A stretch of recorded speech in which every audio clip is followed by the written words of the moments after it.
So, looking at mindset, guys, the words that we use. This is interactive. I need you guys to get involved in this. I need you guys to come along with me on this. And when I ask questions, please do type into the box. Now, I know that there is a 6 to an 11-second delay, so things might be a little bit clunky, but work with me on this, okay? Many of you who know me know that I put a lot of stock in the words that people use. For some people, it can be a little bit annoying because I examine how people phrase sentences, how they put things together. Because behind every sentence, behind every word, there is an intention. There is a very subconscious level of communication that, apart from the words that come out of your mouth, are concerned, it's the thinking that goes on behind those words. And it is, to a degree, unconscious. What I want to do is bring it to your consciousness. Now, you know, I am not a psychologist. I am not a certified NLP practitioner, but I enjoy studying both of those subjects, and I enjoy examining how these things work with everybody and how particularly you can incorporate language, psychology, NLP into your business or into your working life.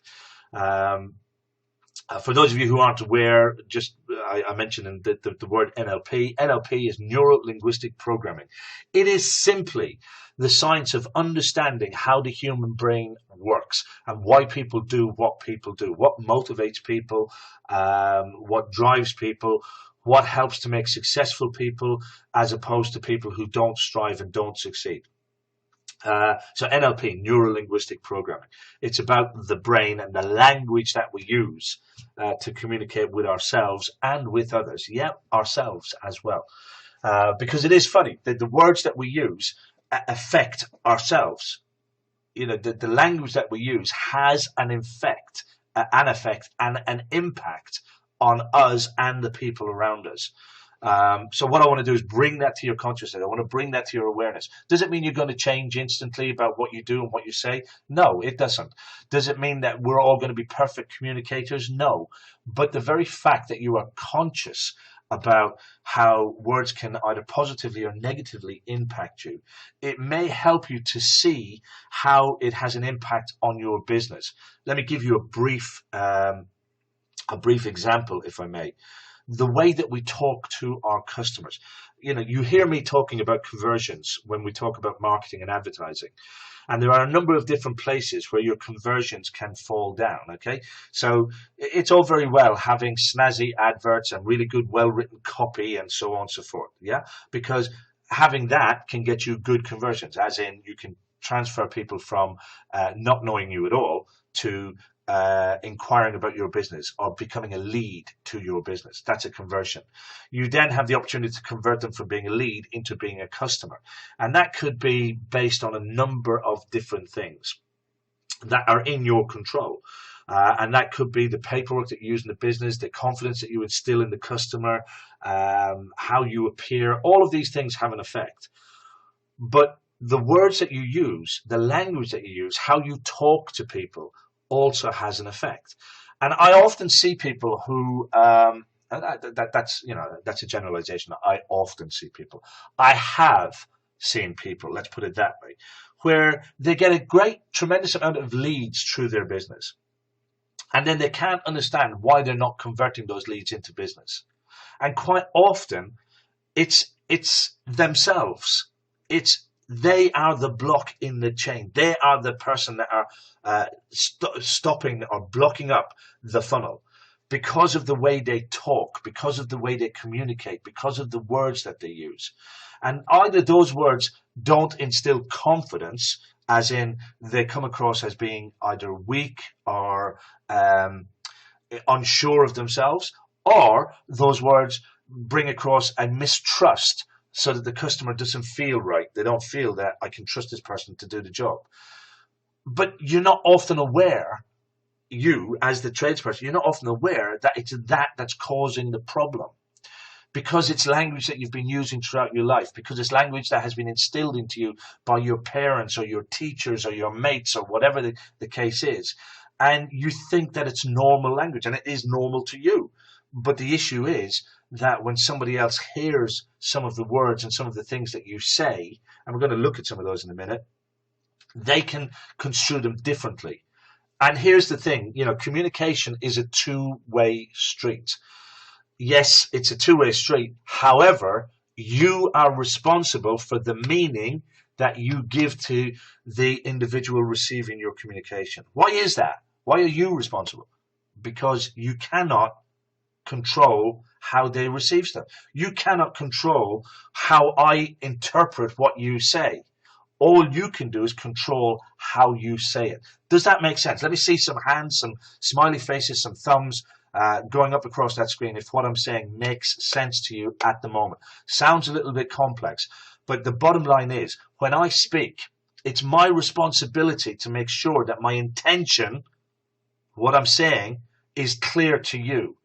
I cannot expect you to be responsible for understanding what I say. Does that make sense? And the same goes for you guys. When you're talking to your customer, you may say things, and you may have said things all your life in a certain way, and believe that you are right. But if your customers are not buying from you because of what you're saying, then you have to take responsibility, and you have to say, hang on a second, how do I address that? How can I make this different? How can I? Because you cannot change what your customer's receiving. You can only change what you are delivering. Hopefully that makes sense. So what I'm going to try and do is explain. And like I said, and I have to caveat this, I am not a psychologist, and I am not an NLP registered practitioner. But this is a subject that I have looked at, and this is a subject that as I said, sometimes it can piss off people that I'm with, because I pick up on words. And somebody says something to me, I will pull them on the word. I will pull them on the intention behind that word, because they may not even have intended to use that word. They may not have intended to use it in the context that it was received in. But if I've picked it up in that way, then my view is it's their responsibility to communicate exactly what it is that they're talking about. They cannot control how I receive it. Now, yeah, okay, I can change me. So I can look at people's language now and go, oh, he didn't mean that, or that's, he actually meant to put that way, or I can do that. I have that amount of self-awareness, if that makes sense. But does your customer? Or does your customer just dismiss it and go, oh, I don't trust this guy, or, oh, I don't like the sound of that? These are the things you've got to think about. And these are silly, it may sound silly, but they're silly things that can affect how you convert business. And you may not be aware of it. You might look at your van and go, oh, it's the best looking van in the world. You might look at the quality of your work and think, I'm fantastic, I do great work. You might look at your advertising and say, for fuck's sake, I'm getting 100 inquiries a day, but I can't convert it into business. I can't turn it into business. Why? It may be, I'm not saying it is, it may be how you communicate. It may be the language that you use. It may be the words that you use. Let me just start off by working down how I believe this whole thing works. First and foremost, thinking, how we think, controls everything that we say and everything that we do. Would you agree with me that you have to think something before you do it or before you say it? Would you agree with that? Just see some thumbs and smiley faces, please, going up there. You have to, first of all, think something before it can happen. Correct? The next thing that we do is, in our heads, we create a language to describe what it is that we are thinking. Please, if you don't understand what I'm saying, put a query in the box. But first and foremost, we have thoughts. Then we create the language in our head to describe what those thoughts are. Okay? We create words in our head to describe to ourselves that we may use later to describe to others what these thoughts are that we are having. These thoughts, or these words that we put in our head, have a meaning. We create a meaning through the words that we use. Okay? Every word that we create in our head has a meaning. That meaning often can have an emotion attached to it. Hopefully you're following along with me here, guys. That meaning can have an emotion attached to it. So when we speak, we make people feel a certain way. Regardless of what we're saying, when we speak, we will make people around us feel a certain way. They will either feel trusting. They will trust us. They will feel bored. They will feel loved. They will feel respected. They will feel pushed away. They will feel there are emotions connected with the words that come out of our mouth. Even now, as I speak now, you have emotions. You guys, it's not just the words that I'm using. There is an emotion connected with that word. Now, that might be that you feel you are being educated. That emotion may be you feel sad that you didn't know this before. It might be happy that I'm teaching this to you now. I don't know what the emotion is that you're feeling. You are attaching an emotion to the words that are coming out of my mouth right this moment. Hopefully that makes sense. The thinking leads to the language that we use. The language leads to the meaning that we give it. The meaning then has an emotion attached to it. And then we have either an action or a reaction to that emotion. Okay, we either act or we react to that emotion, and that action or reaction could be internal or external. If we feel sad about something internally, we may close down. If we feel happy about something, we might have a warm, fuzzy feeling, or we might act out. We might walk away from somebody. We may lash out. We may go towards somebody. But there's an action or a reaction. So everything starts from how we think. Everything starts from how we think, and it ends up with the action or the reaction. And that reaction, if we bring it back to a base level of customers and business, that reaction may be that they just walk away. They are not interested, they shut down, and they go elsewhere. If we want to take it to a very, very simple, chunked up kind of words. And if you could create a list, if you could sit down today and look at a list of words that you use on a daily basis, or even just be conscious about it today, and as you go through your daily basis, think about the interactions that you have with people, and catch yourself when you start talking negatively. Catch yourself when you start using words that are disempowering, and start classing those words as red words. And see if you can replace it with a green word. See if you can replace it with positive words, with positive sentences.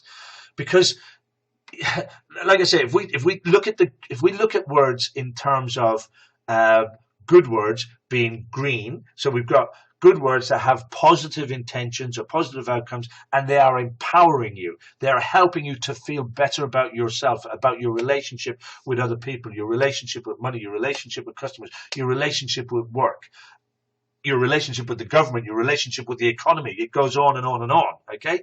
And if you think of the red words as being bad words, these are words that are negative. These are words that bring you down. These are words that are disempowering. If you can find yourself, and we all do it, you know, I'm not sitting here preaching. I'm trying to give you a wake up. I'm not preaching because we all do it, including me, and we all slip back. But being aware of it means that you start to take control of it. Being aware of it means that you have this effect where instead of using lots and lots of red words throughout the course of your day, you start to change how you look at it. Because if you're using red words, if you're spending most of your time being negative, then I can guarantee you will spend a lot of your time being unsuccessful. You might reach a modicum of success, but you will spend time struggling to succeed with anything in life, whether that's building relationships with customers, whether that is earning money. If your relationship is down in those red words, and a lot of the time you're using negative connotations to describe your relationship with money, your relationship with work, your relationship with people, all of these, your relationship with the country, your relationship with anything, then, guys, we only have to look at freaking the whole language around Brexit at the moment. The language drives the bloody conversation, and the conversation is negative the whole way. I don't want to get into the politics of it, but imagine the language turning around. Imagine people looking at positive outcomes. What could be good about this? Because, you know, whatever happens, it's going to freaking happen. What if people start looking at the whole positives behind it? And you don't have to look at global positives. You don't have to look at countrywide positives. You just have to look at positives in your own circle. Got it? But anyway, if we spend our time in the red, if we spend our time looking at all of these negative connotations, then it's a struggle to be successful. It's a struggle to do anything good. If we start to spend more of our time using green language, if we start using language that is more positive, more empowering, then it's easier for us to succeed. But the reality is, guys, The truth of it is that we always spend some time in the middle. And that's what we should strive to. We should just watch what we're doing as far as the language that we're using, as far as the words that we're using. And we should try and maintain a middle ground at least. There's no point in being Pollyannish about it. We're never going to spend all of our time in the green. We're never going to spend all of our time in the red. But what we should aim to do is spend most of our time in the green, or at least a balance between the two. And if we can balance between the two, we can change our mindset. If our mindset has been negative, if we have a bad connection about what we can charge, what we're worth, what our association is with money. If you don't have money in the bank at the moment, if you're not earning enough money, if you're not charging enough, if you're walking away every day thinking to yourself, I could have earned more, I could have charged more, it's because you have a bad association. You have a bad belief system around that, and that can be based on the language that you're using to describe it. And as I talk here, my voice is growing even further and further and further away. Hopefully you guys are still picking me up.